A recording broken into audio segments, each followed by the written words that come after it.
Hey, what's going on, everybody? It's your boys from For Those with Good Taste. I'm Matt. He's Lenny. Bang, bang. And we are venturing into the world of combat sports this week here in Good Taste Studios. Lenny, some shit went down this week. Yeah, we had a couple of events, Matt. When I say shit went down, I would say in one case, things that could have went wrong. And in another case, things that were expected were expected. One guy was like a phoenix soaring up from the ashes, Matt. Okay. And the other guy watched his sliver of hope in the middleweight division just trickle away from his fingers. I mean, you talked about the dastardly deed of fighting below your ranking. Mm-hmm. That's why guys don't do it. And it came back to bite. It was actually two instances that we're talking about here. So two events went down this past weekend. We had Errol Spence Jr. versus Danny Garcia. The phoenix rising from the ashes. I thought that was the one that you were going with. Yeah. And then we had Jack Hermanson. The guy who let it slip through his fingers. Losing to Marvin Vettori. Mm-hmm. And when you said Phoenix rising from the ashes, I was like, wait a minute. I don't know if Vettori's a Phoenix yet. I wouldn't say that, but I'm glad you went Errol Spence Jr. Yeah, so Errol Spence, I just know he got into a really bad car accident. And props to him for coming back and putting on an exciting fight. For starters here, I saw all of Errol Spence versus Danny Garcia. I saw not all of Hermanson versus Vettori. But what I saw of Hermanson versus Vettori didn't seem very competitive. But from what I've heard, the middle rounds were pretty good for Hermanson. So I had the opportunity to catch it all. And it definitely was a lot of back and forth. But in the exchanges that really kind of were the deciding factor, Vettori was a lot more aggressive. He seemed to be the guy who had a little bit more on the gas tank at the end of it. Mm-hmm. And you could kind of tell that there was a certain momentum about him, wanting to continue to push forward, feeling that the opportunity was there for him to strike. He dropped him in the first round, correct? Vettori dropped Hermanson. Yep. How did he do it? Believe he did it with the left hand. Okay. Middle of the cage, edge of the cage. He was pursuing him. So he had actually taken a couple shots, and then he hits him with the left hand. I want to say they're in the center, middle-ish of the octagon. Followed him to the ground, which is really interesting. A lot of people thought that he probably should have stayed on his feet. Yeah, huge victory for Marvin Vettori, huh? He was 14th, I think, ranked coming into this, and he went against the guy who was... he was 13th, and Hermanson was 4th. Yep. Okay. So he's got to be top 8 at this point. I heard a lot of top 5. I don't know if I could see you jump into the top 5 off of beating Jack Hermanson. So Hermanson got into the top 5 by beating Kelvin Gastelum. Yep, which this looks bad for Kelvin Gastelum. Oh yeah, it's not a good look for him. Yeah. Like this at this point would kind of possibly by default knock Calvin out of the top 10. Potentially. It's a tough one for Hermanson because you and I were talking about he was going to have the opportunity to fight Kevin Holland, and it would have been a really good opportunity for him to kind of show what he could do in the top of the middleweight division. It was him fighting down with Kevin Holland. But Kevin Holland's a hotter name.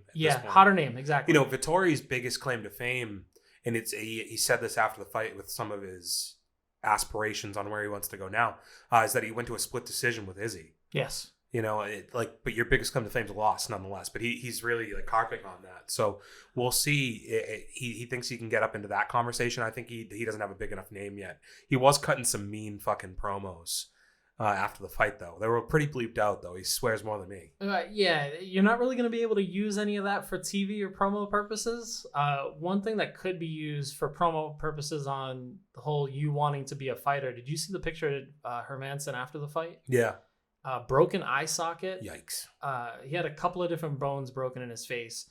Not a good look for him. It's probably going to be a long layoff for him. But when you talk about long layoffs, when we look at the other side of the spectrum, Errol Spence Jr., I think, was making the 1-year anniversary from when he got into his accident, which actually happened a month after he fought Keith Thurman. So he was riding a little bit of a high after that win. Riding a little too high. Get into this.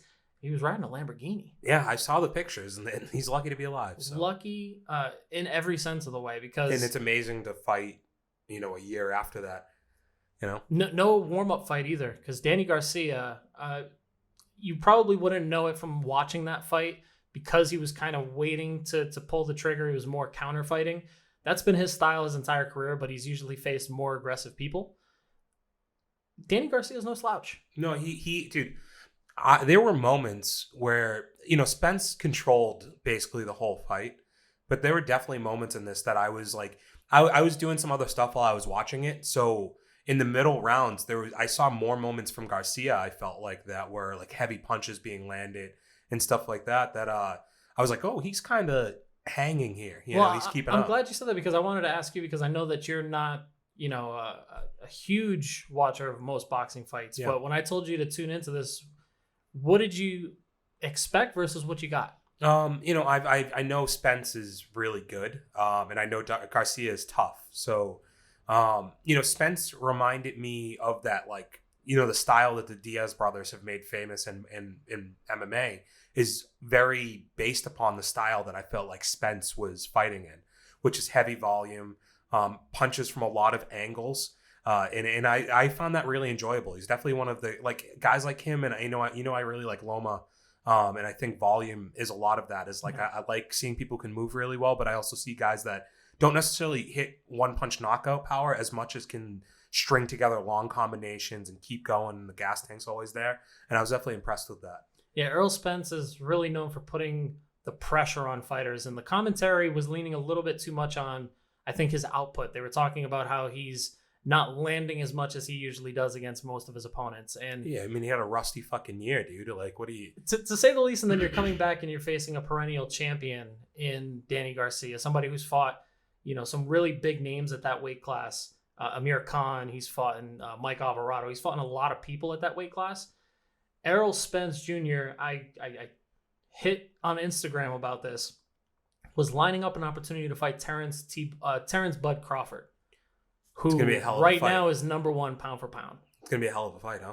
Does that get you excited after watching this one? I mean, both of those guys were exciting to watch. Yeah, so. It's definitely going to be huge. And it got me excited because I feel like boxing, in one way, gets more interesting with some awesome fights happening. But on the flip side of that, it's a little bit of what one would call shenanigans happening in the boxing world, Len. When is it not? I mean, like, that's boxing is like the perfect stage for freak shows and highly competitive stuff. Because I think right now has been some of the highest highs I've had personally for boxing, because they've seemed to, in the past year and a half to 2 years, whether it be the major fights at heavyweight that they've been able to put together, as well as like the Triple G Canelo stuff. And even I think lump in a way, as weird as it is, because it's a blend of both freak show and top tier athletes, Conor and Floyd, I think suited a certain need as far as name value. They've been putting out a lot of that stuff. But I think where you were taking us is the other side of the coin here, where we're coming off of Mike Tyson, right? Looking great last week. We also coming off of Jake Paul flatlining fucking Nate Robinson. Yeah, I like how you didn't say he looked great. Because he just flatlined Nate Robinson. Yeah. So we've gotten some fallout from that this week, Matt. Like some pretty big fallout. Where do you want to start? You want to start with the Paul brothers, or do you want to start with Tyson? No, let's start with Mike Tyson's. Okay. I know that you told me to take a look at it. They're already making odds for his next fight. And they're wild. Do you want to take a look at a couple of them? Let's run through the names, buddy.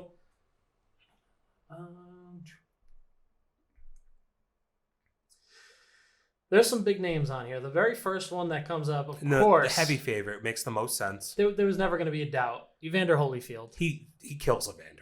He doesn't have to bite him this time. I think he just fucking kills him. Evander's had a rough go at it these last couple of years. I don't think we need to see that. Evander's fighting for money, which I don't think is ever a good place to come from.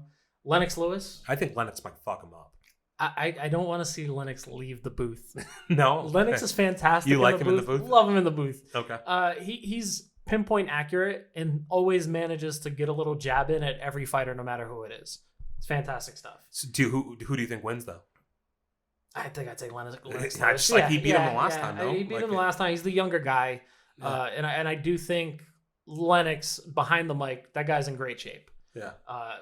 Then let's rattle off a couple of them, and I'm going to stop at the interesting one. So we got Riddick Bowe, not really interested. Yeah, and both Klitschko brothers. I think that makes sense in a way, right? What have they been doing?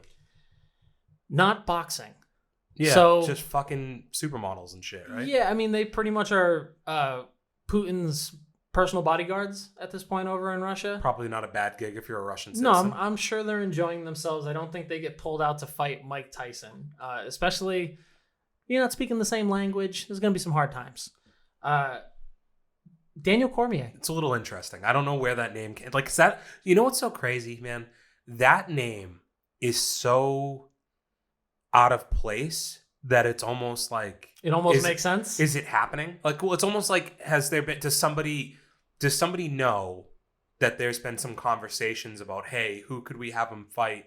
Because, you know, Cormier beats the shit out of him in a like sense, he's going to beat the shit out of him either way, but I think it's at least competitive in a boxing ring because of the experience. Be careful with the way that you put that. Yeah. Like, because of the experience, it's competitive in a boxing ring in a way.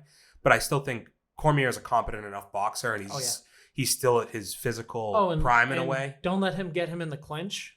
Yeah. Because that would just be a bad time. Yeah. So, but it's just weird that it's there, right? It's a little funny that it's there. There's other weird ones. Hold on. No. Yeah. You say that one's weird. Yeah. Let me get weirder for you. Okay.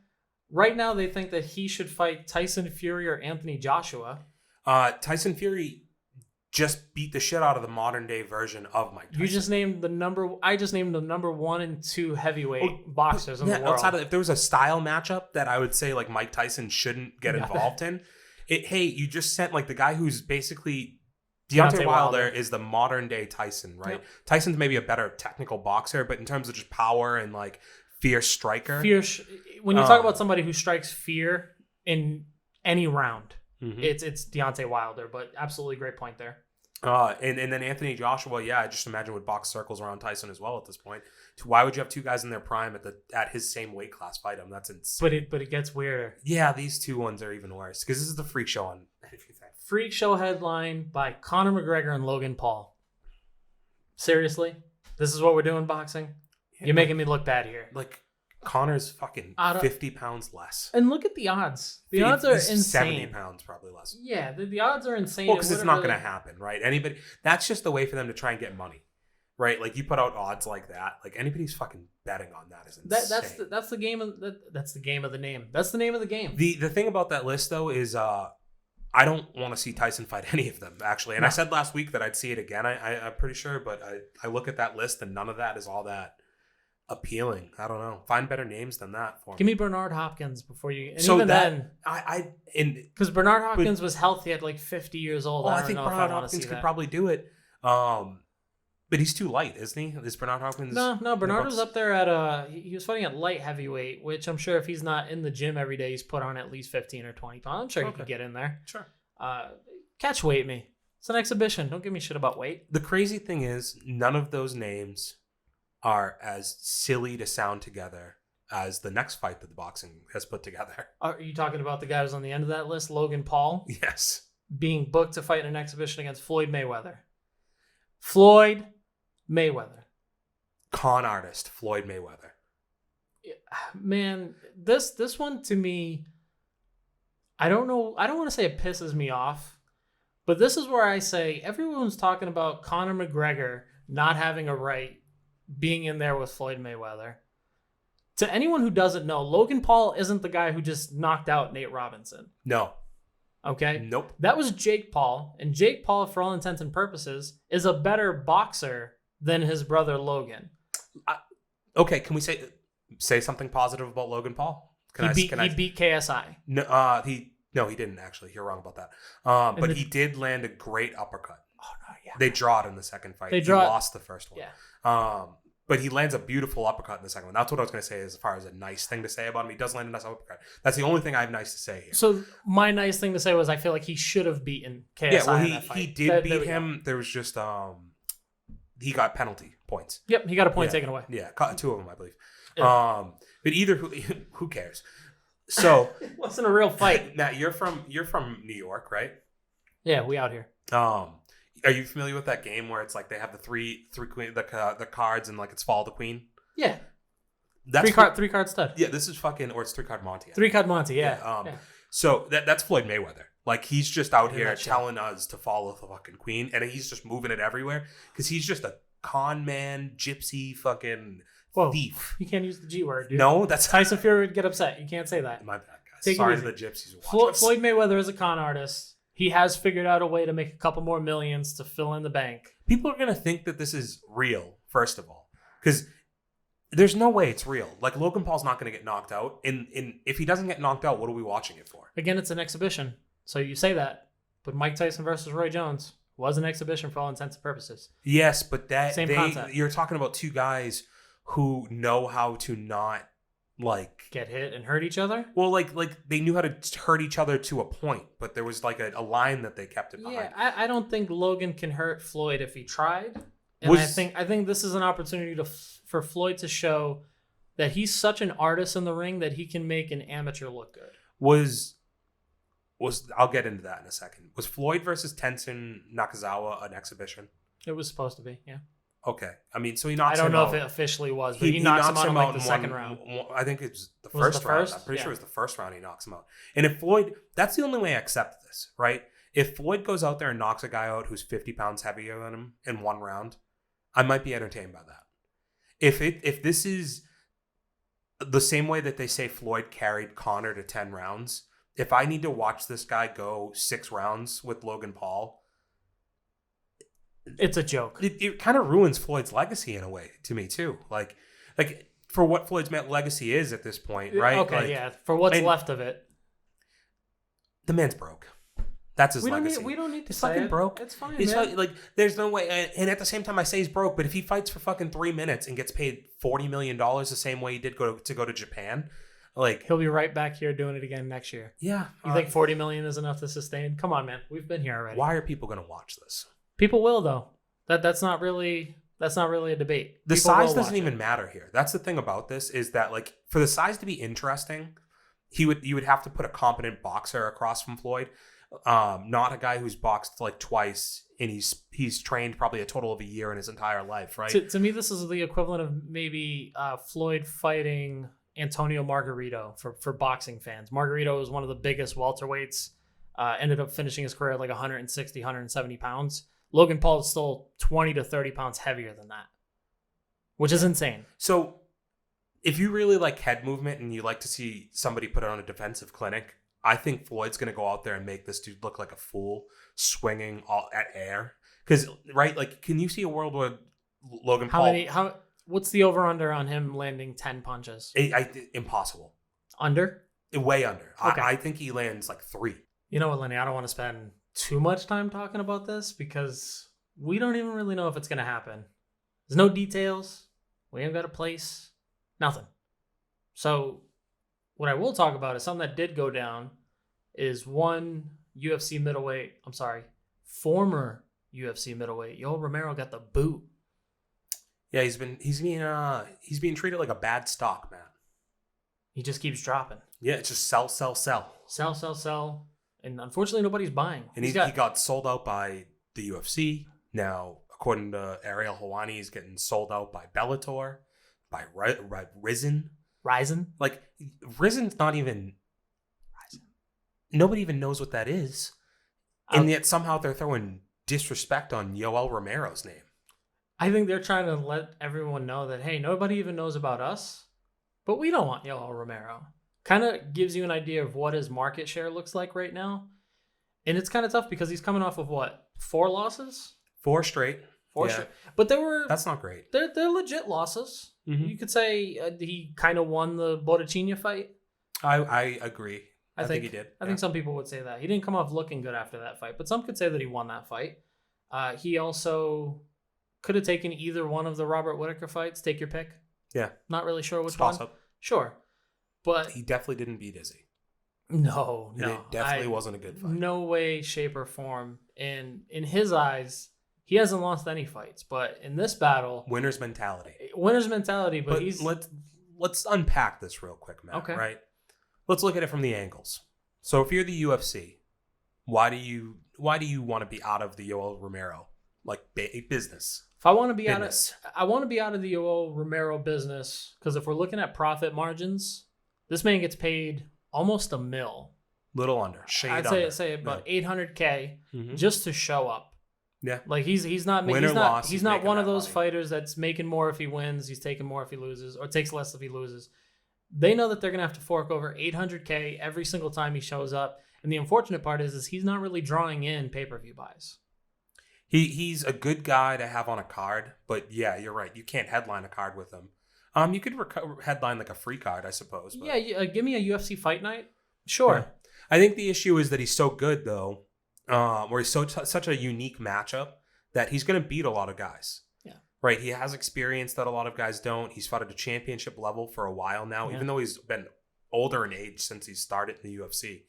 He's still fought great competition. Yeah, he's got the championship caliber skills needed to be able to hang at this level, but he hasn't been able to deliver in those bigger fights. Yeah, he hasn't won the one that's going to put him over the edge. And at this point, you're kind of cannibalizing your next crop of talent with a guy like Yoel Romero. Think of a guy like John Fitch as a good example of a guy who was like picking off challengers before they could get to the champion. You don't want to do that, especially with a guy like Izzy, who does have that it factor, who is a huge buy. You want to give him the opportunity to fight that talent that can continue bolstering and boosting his name. And it's not to say that he won't get signed. It's just right now everybody's playing hardball. Well, when you're tag, so that's the other angle, right? If you're Bellator or you're Risen, if you've risen up in the ranks to have the opportunity of getting Yoel Romero, you don't want to pay $800,000 for the guy. No. And you're also sitting over there like, if I'm buying a car, Matt, and I know that you just bought this car and you signed on for this car for like 6 years. In 2 years in, you're like, man, I'm out. Like, I want to go this way. I'm at least going to have a question of like, what didn't you like about it? Show me the Carfax. Yeah, exactly. I need to know what's going on. I can't blame that. Like, so they're over there like, I have some questions. And if we can take a pay cut by saying we don't really want them, that's like people get in trouble for insider trading, right? You hop online and you're like, this company fucking sucks, blah, blah, blah. And it tanks the stock and then you fucking buy low to see it skyrocket or you sell right before it tanks or whatever. It's like, that's what they're doing here. You want to get in on the market at a good time.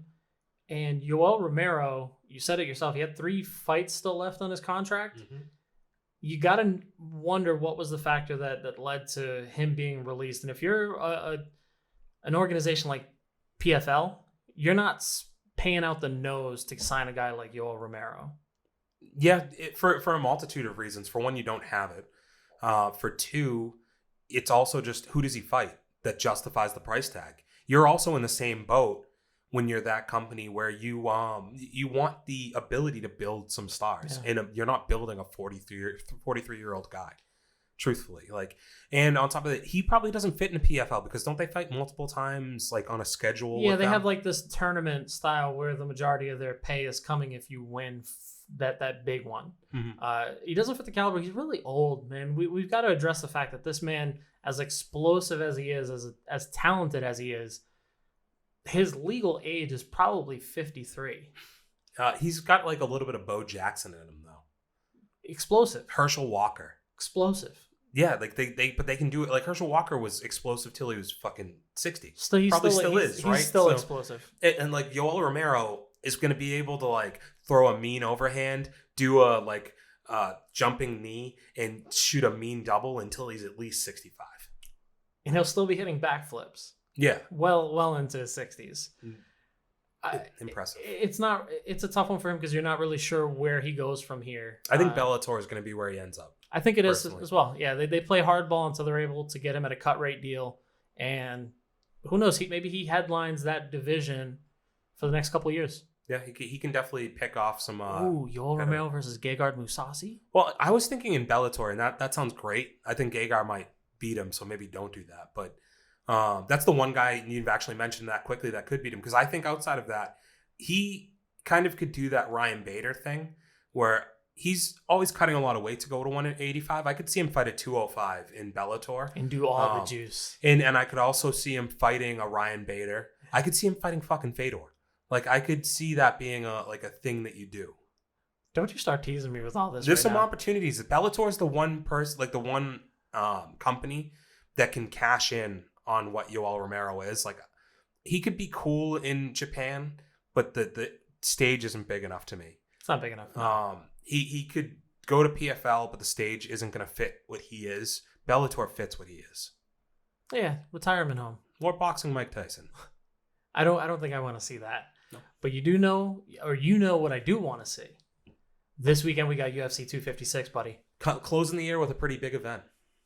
Or like a marquee event, because there are a couple more cards, I believe. Yeah, but this is like a big. Yeah, this is kicking off an action-packed December, Mhm. as I'd like to say. COVID barring, this is one to look forward to. Yeah, I think the Hermanson fight probably kicked off the action-packed December. But 256, we are here. Figueiredo. Deiveson Figueiredo. We are here. We are here. Brandon Moreno. He is also here. It's time. Man, I'm excited for this one because these two guys are coming off of their latest fights, which happened 2-3 weeks ago. Yeah, it's not too far, like a stone's throw away from here. Like they fought on the same card, jibber jabber with some jawing, and we got ourselves a scrap. A big one coming up. Figueiredo trying to cement himself potentially as fighter of the year, or as you like to say, Matt, POTYSE. Yeah, player of the year. Not my best moment. I'll figure that one out for sure. But yeah, Deiveson Figueiredo made 2020 his bitch because he started it off with beating Joey B, and then he beats Joey B again decisively, and then comes back to beat Alex Perez in the first round via submission guillotine. It's quite the year. Quite a year, cementing it with a win over Brandon Moreno, who's no slouch himself. Mm-hmm. I remember Brandon Moreno when he first came into the UFC, beats Louis Smolka, who was kind of the guy to beat at 125 pounds, or the guy that was kind of coming through the rankings. And not too long after, we've got Brandon Moreno coming in and fighting for a title. How do you feel about this one, Len? There's a stark difference in the quality of fighter. You just look at the past three opponents here, like Kai Kara France, nothing too great. Jussier Formiga is a legitimate challenge there. And Brandon Royval, I don't know. That doesn't hold any real weight for me, right? But then you talk about the three fighters alone that Figueiredo has fought, and also had the opportunity where he was going to be fighting Cody Garbrandt. So like he's been very high profile this year. He's come up clutch each time. He has a certain aura about him. This fight is a great opportunity. I mean, say what it is. The UFC was going to get rid of flyweight a year ago, and here we are. They call upon a flyweight in December to save a card which had COVID and everything else implications, or injuries, personal issues for Petroyan, right? And you call upon a flyweight to kind of bring you home here for the last event. And I think that says a lot about where they've gone and about what Figueiredo is as a potential star at this weight class. And I have no problem with the boxing method of feeding him guys like Perez and guys like Moreno, who haven't fought necessarily the talent, but have some, like they're good enough fighters. They're good. They're going to be a good resume builder for Figueiredo. You're also not going to run into an instance where he's fighting guys that are kind of waiting for him to make to make the fight happen. Both of these guys are game for sure. Also, there's historically in the lighter weight classes for MMA, there's a lot of instances where this works out well. One that immediately comes to mind, though, is that story that was Dominic Cruz and Uriah Faber. Back when Uriah Faber was like the GOAT 145, or he's running the world, and they had this like little interaction, and then they end up fighting, and he finishes Dom in the first round, right? And it causes this beef that like 5 years later you get the payoff on, right? And they get the rematch, and they've fought twice. I think there's a good opportunity now, whether it's Perez or whether it's Moreno, whoever comes out on the. I think predictably apparently my prediction will be Figueiredo's winning this. Okay. This is an opportunity for Moreno, though, to get in with a guy who is a champion, get some of that experience. Maybe you make a better showing than last month with Perez. I hope so. Like that almost is bad for Figueiredo in a way. I mean, he was on his heels in that first round, though. You forget Alex landed a shot on him, and he ended up snagging that guillotine pretty much out of nowhere. I mean, and we talked about it a little bit last week. You say he was in trouble, Matt, but like it was like I say 45 seconds of being in trouble. The leg lock attempt by itself was extremely interesting. Comes out with a guillotine win. It's going to be interesting, man. I just think he has to let this last a little bit longer. Yeah. Give us a showing. Yeah.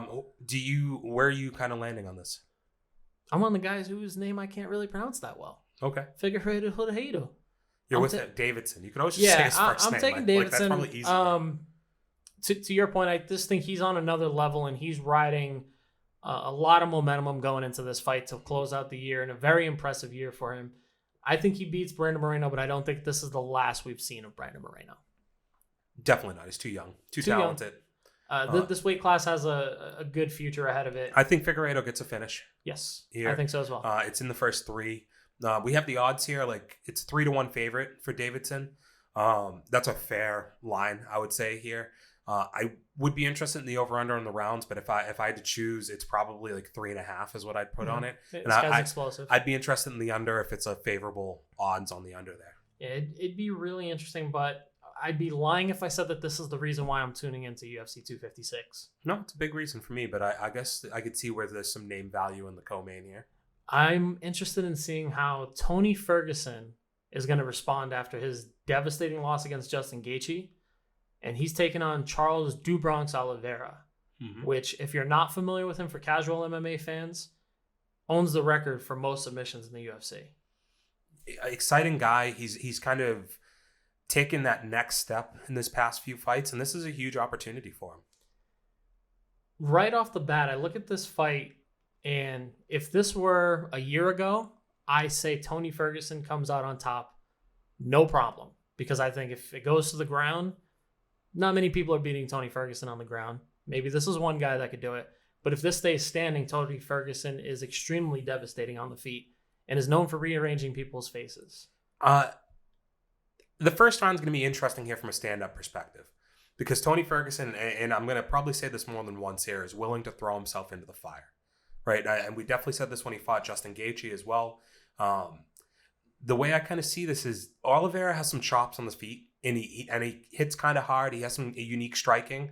I could see him beating up Ferguson a little bit in some exchanges in the first round, but at the end of the day, the knock on Oliveira has been kind of, or at least to me, that he is a little bit of a nail when it comes to this, right? Like when a guy can put it on him, like really, really stay on him with like, whether it be forward pressure or just volume, he does get overwhelmed at some point in here.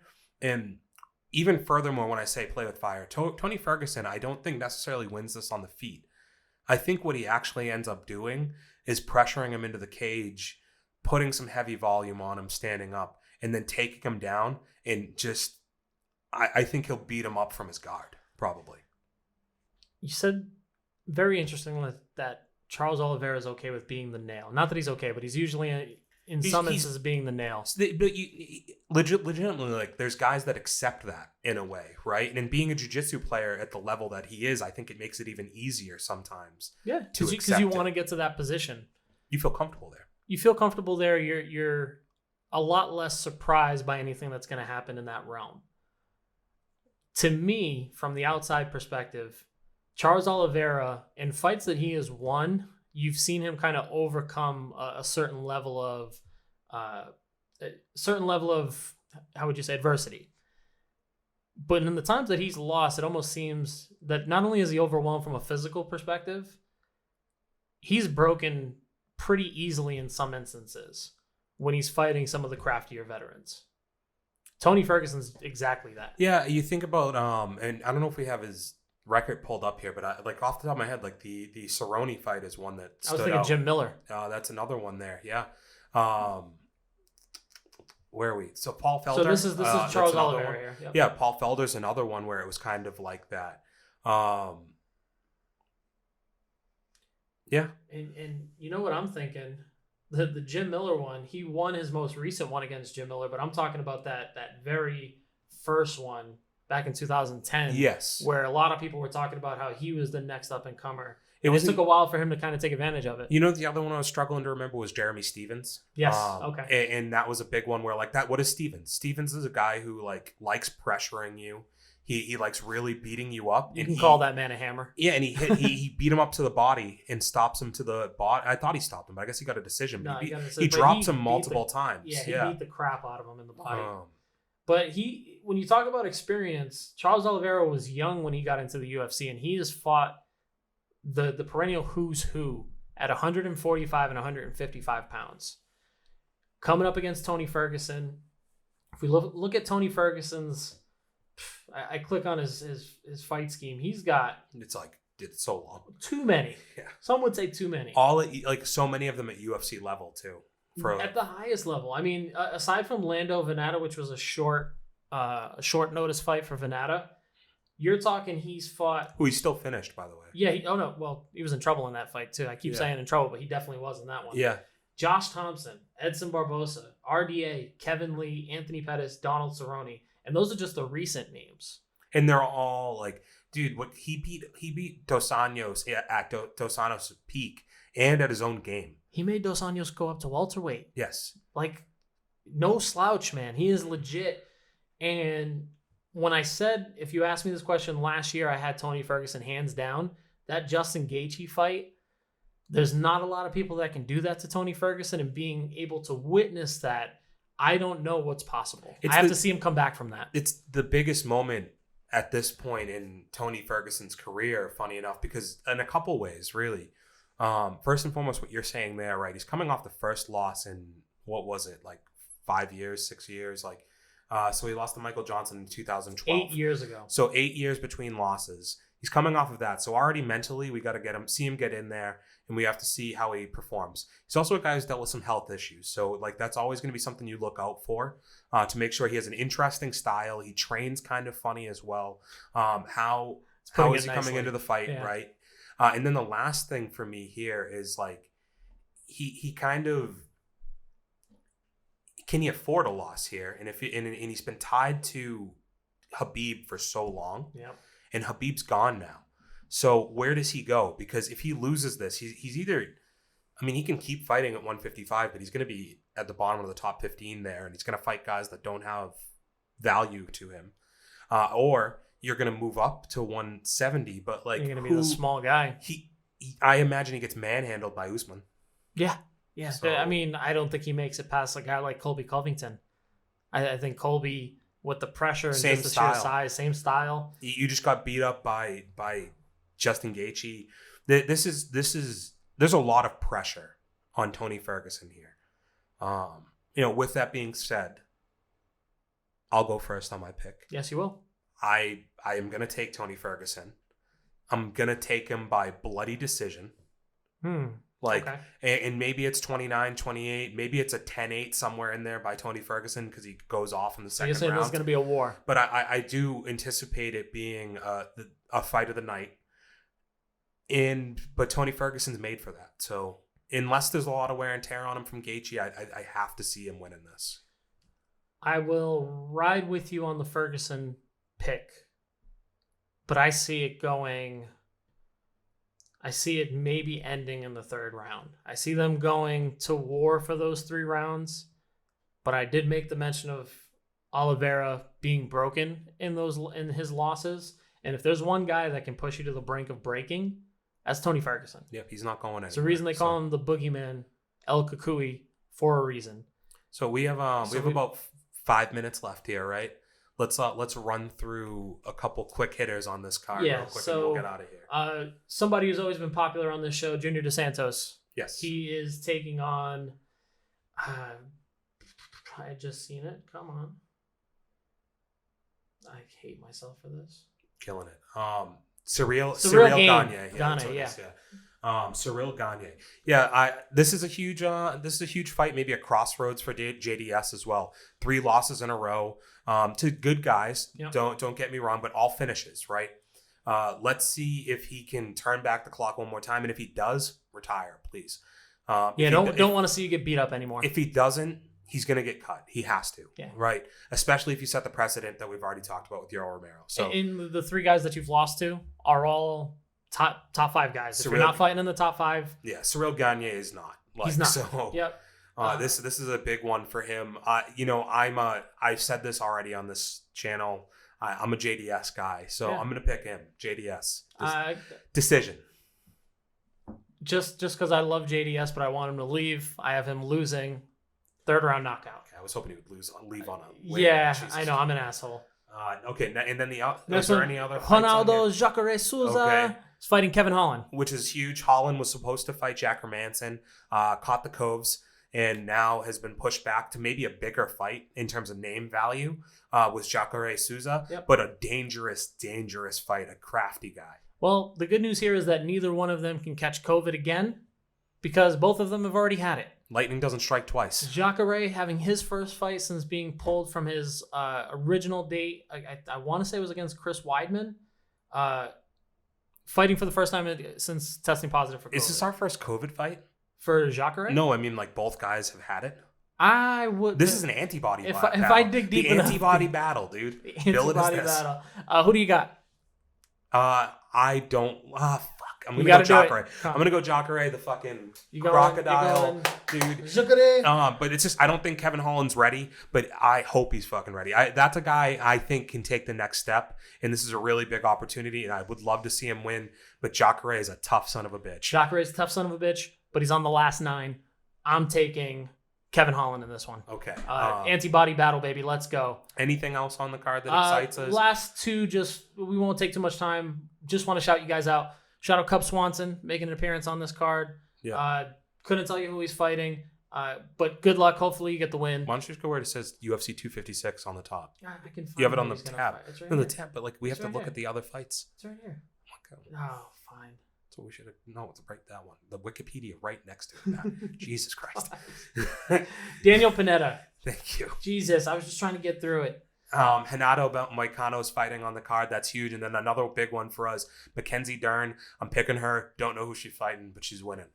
Love Mackenzie Dern. Win by submission, first round. Another name I like to say, Li Jiang Lang. Fun name. I don't know. Fighting to be announced, so I'm picking her. I'm pretty sure that's a guy, but that's great. All right, so we've got our fight picks in. I'm pretty sure. Hopefully you guys hit us with your fight picks in the comment section. Chase Hooper, he's the kid version of Ben Askren. Not interested. Shout out Chase Hooper. Hit us in the comments. Hit us with a like. What are your picks? If you haven't done so already, let us know what your picks are. Hit us in the subscribes. Subscribe. We are out of here, guys. Check out 256 this weekend, Saturday. Check it out. We're out. Bye. Peace. Later.